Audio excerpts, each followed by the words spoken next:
Howdy, my name is Rachel Newton. And this is Melina Horstman, and this is our Psychology in Film project over the Silver Linings Playbook.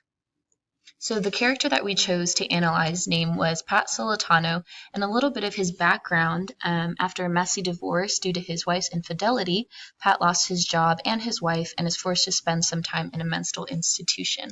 So we find out that Pat is suffering from severe bipolar disorder and a little bit of anger management issues. So Pat moves back in with his parents in Philadelphia to try to get his feet back on the ground and start his life.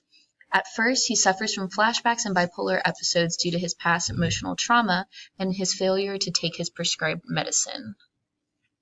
Although his family and friends are supportive of him and his transition back home, it's still hard for him to adjust to his normal life due to his overprotective mother and his father, who also suffers from some anger management. Pat does attend therapy in this movie, and we find out that he's diagnosed with severe bipolar disorder 1 and has violent mood swings, especially since his traumatic event of catching his wife cheating with another man. So a lot of things trigger him and throw him back to when he caught his wife cheating.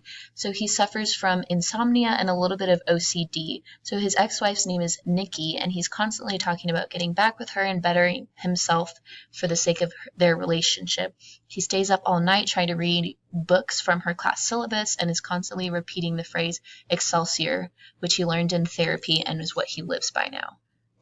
Through therapy, Pat was prescribed many different medicines, but he is hesitant to take them because he says they don't make him feel like himself and make him feel a little bit hazy.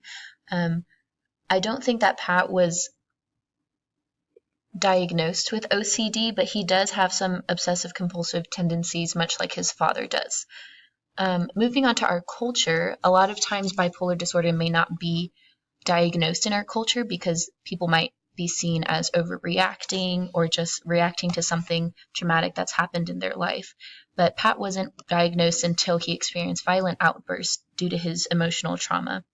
And some negative stigmatisms with this disorder might be people thinking that they're crazy or refraining from letting them into their social because they're afraid of their outbursts and that they might get violent and that they can't control their feelings. Okay, so now we're going to talk about some direct evidence from the film that show cases, Pat's symptoms that he has from his bipolar 1 disorder.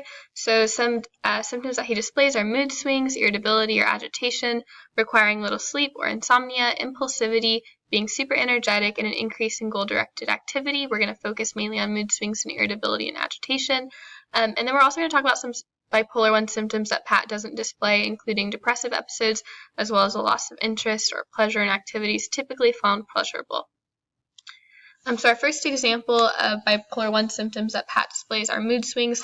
There's a scene where he's reading a Hemingway book in the attic, and he gets extremely angry very quickly, so he goes from a calm mood to an extremely frustrated one. He throws the book out, he yells a lot, it wakes up the whole neighborhood, and basically we just see his very quick-to-change mood.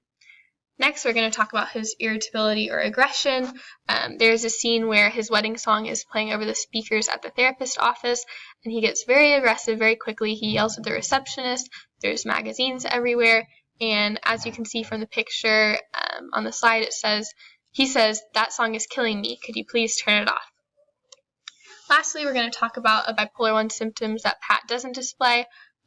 Here we can see he's extremely happy in both of these photos, but this is a common theme for the whole movie. He's extremely happy throughout all of it, and because of that, we don't see his state of anxiety, guilt, or sadness that would usually come with a bipolar 1 episode.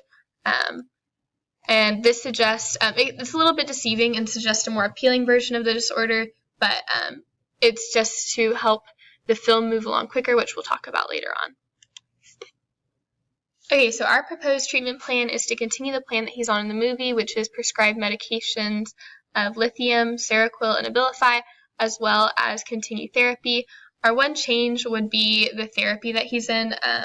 We would change it to cognitive therapy with a focus in desensitization and a support group.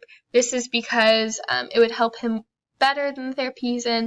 It would help him identify and modify his emotions and patterns of thinking that accompany his mood shifts.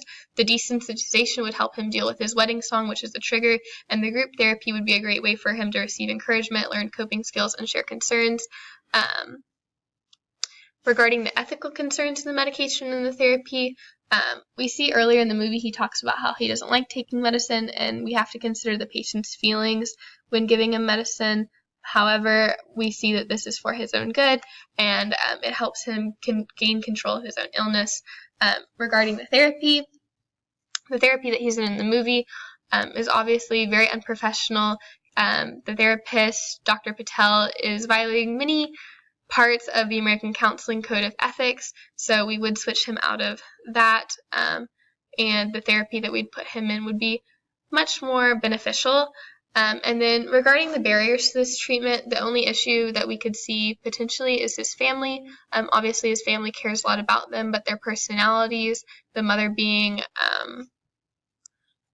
passive and the father being extremely aggressive and having OCD, just creates a little bit of an unstable environment for him to live in, and it's perhaps better to put him in a different facility or a different environment.